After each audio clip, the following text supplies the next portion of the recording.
In front of me is Oppo F19 and today I would like to show you how you can block app notifications.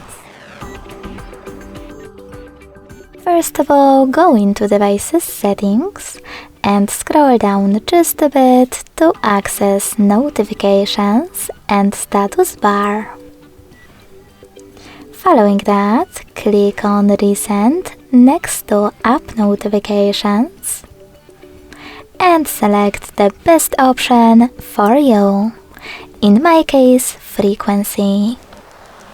Then scroll down and tap on the blue switcher next to one of your apps from which you want to block notifications. In my case, Play Store. You can turn them back on by choosing the same now gray switcher. If you wish to, you can always just tap on one of your apps available on the left and manage all notifications from here. Thanks so much for watching. If you enjoyed this video, smash that like button, comment and subscribe. Bye!